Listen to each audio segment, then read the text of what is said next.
Assalamualaikum warahmatullahi wabarakatuh.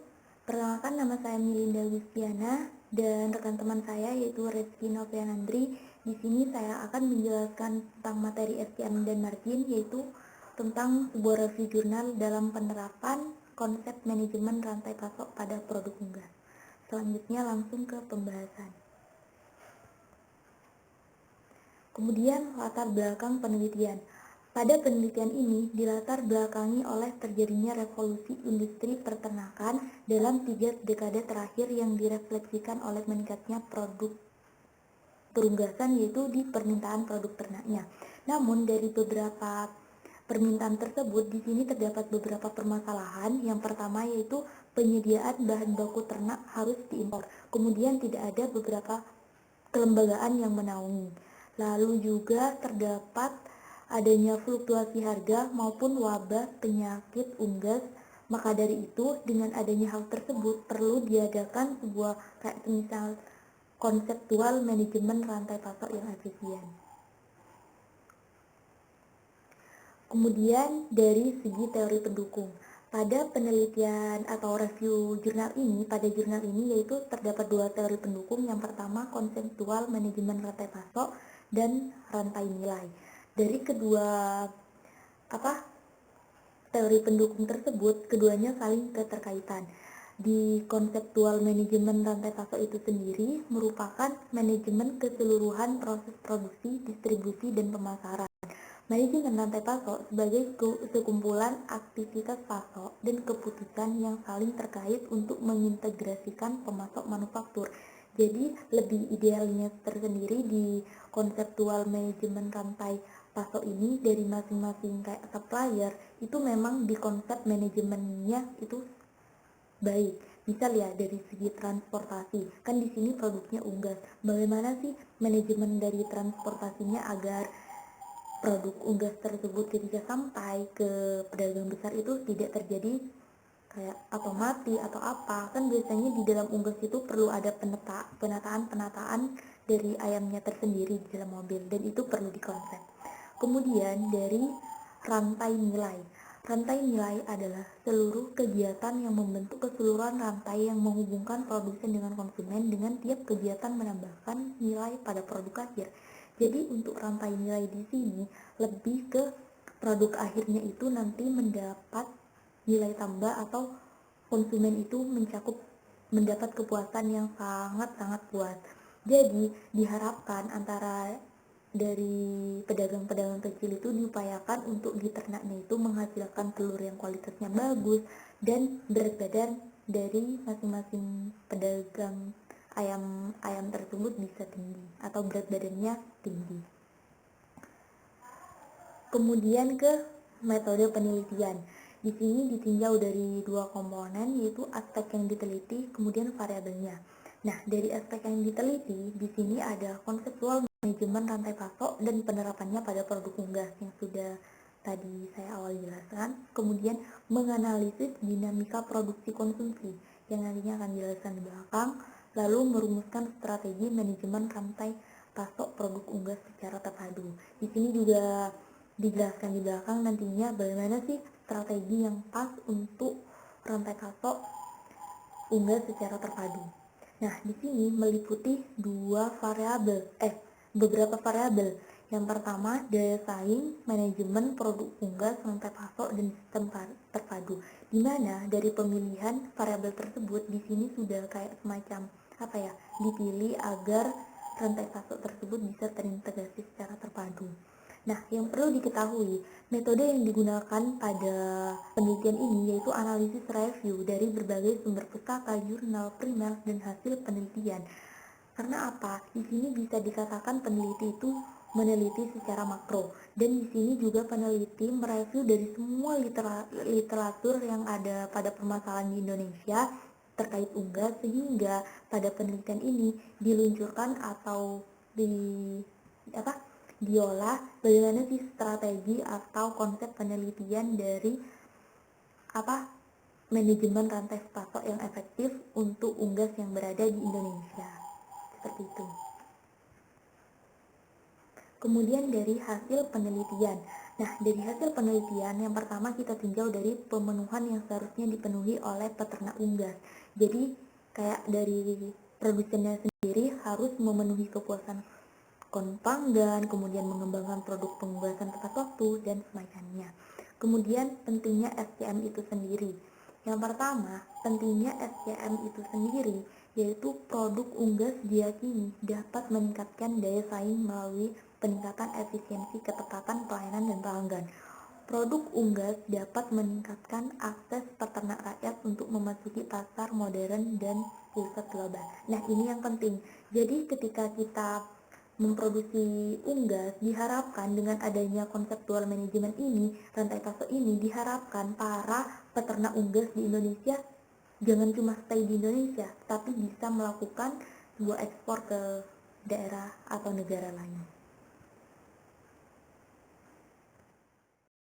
Selanjutnya yaitu di dinamika produksi.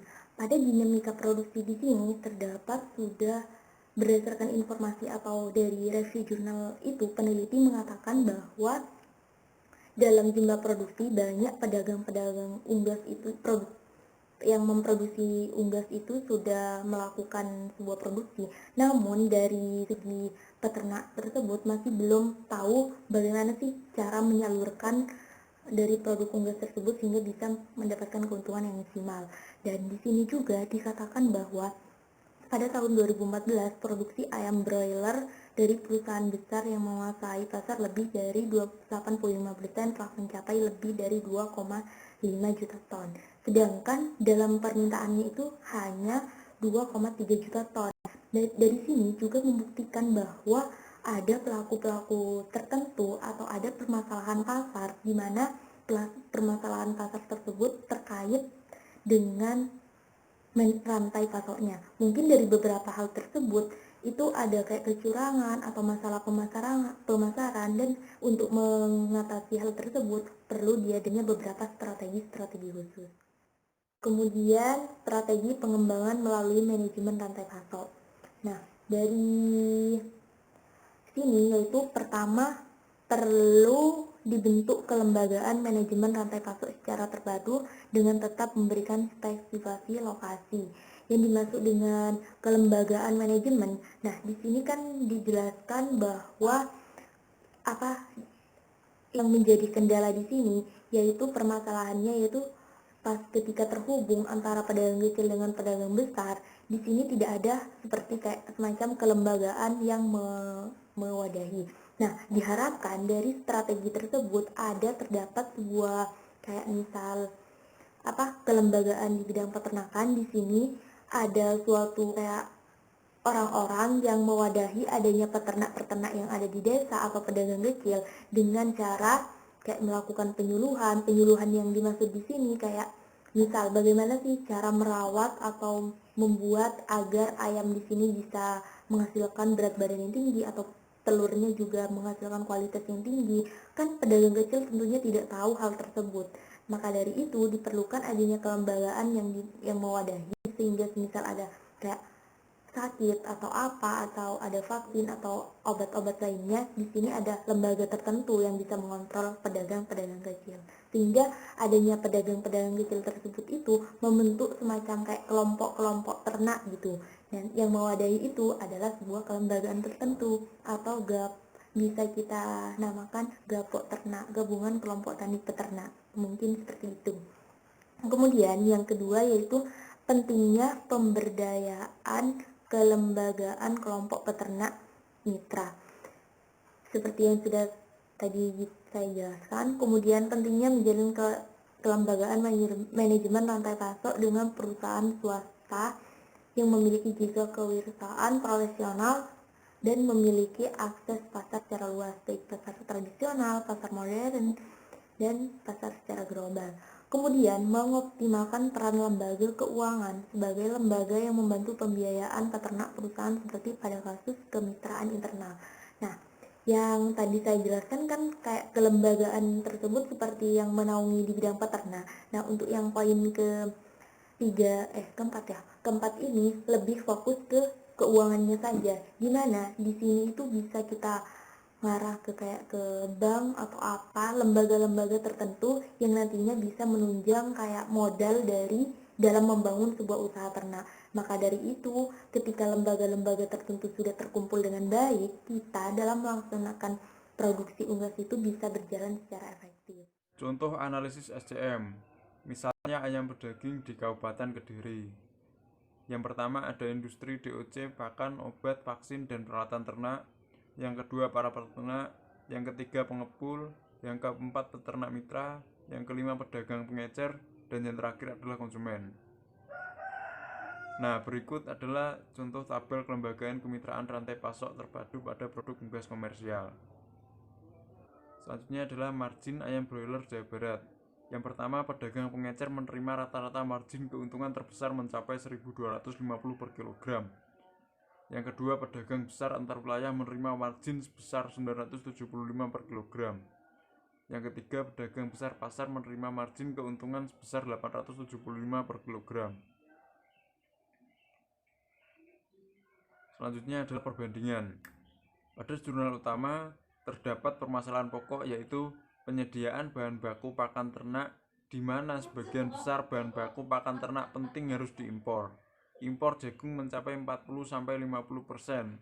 Kelembagaan rantai pasok baik usaha unggas, ayam ras, pedaging atau broiler, petelur atau layer maupun pada unggas lokal belum berjalan secara efisien, rentan terhadap gejolak eksternal, baik berupa krisis ekonomi, fluktuasi harga, maupun wabah penyakit unggas, terutama flu burung. Dari itu, pakar pemasaran dan logistik memberikan perhatian besar terhadap konsep manajemen rantai pasok dan mencoba mengoperasionalkan dalam pembangunan pertanian. Pada jurnal pembanding permasalahan, yaitu pengembangan agribisnis stroberi, di mana kinerja rantai pasokan yang belum optimal. Rantai pasokan stroberi di Kabupaten Bandung termasuk kategori multi saluran. Manajemen rantai pasokannya meliputi pola tradisional dan kemitraan. Faktor pendorong utama adalah potensi pengembangan agrowisata dan permintaan yang tinggi. Sementara faktor penghambat antara lain berkaitan dengan kesulitan perolehan bibit berkualitas dan kelembagaan rantai pasokan. Kinerja rantai pasokan termasuk kategori tidak efisien, dilihat dari besarnya margin dan rantai pasok yang panjang. Terlihat pula dari margin keseluruhan yang sangat besar. Dalam arti masing-masing anggota rantai pasok mengeluarkan biaya yang besar serta menarik keuntungan yang besar pula. Kesimpulannya, berdasarkan hasil review produksi dan konsumen produk pengunggasan Indonesia, dapat dikatakan bahwa Indonesia telah swasembada produk unggas, meskipun hingga kini masih mengalami defisit perdagangan, namun dalam jumlah dan nilai yang relatif kecil. Berdasarkan beberapa hasil proyeksi produksi, konsumsi, dan perdagangan yang telah dilakukan oleh FAO, SAKA, dan Puskadagri, diperkirakan bahwa ke depan Indonesia mengalami surplus produksi daging, unggas, dan telur. Adanya kelebihan produksi hasil unggas broiler dan telur perlu dicarikan jalan keluarnya melalui perluasan tujuan pasar, segmentasi pasar, dan pengendalian industri pengolahan melalui pengembangan dan promosi produk. Selain itu, melalui konseptual manajemen rantai pasok, integrasi dan keterpaduan peternak unggas akan lebih efektif. Sekian presentasi dari kami, kurang lebihnya mohon maaf. Wabillahi taufiq wal hidayah. Wassalamualaikum warahmatullahi wabarakatuh.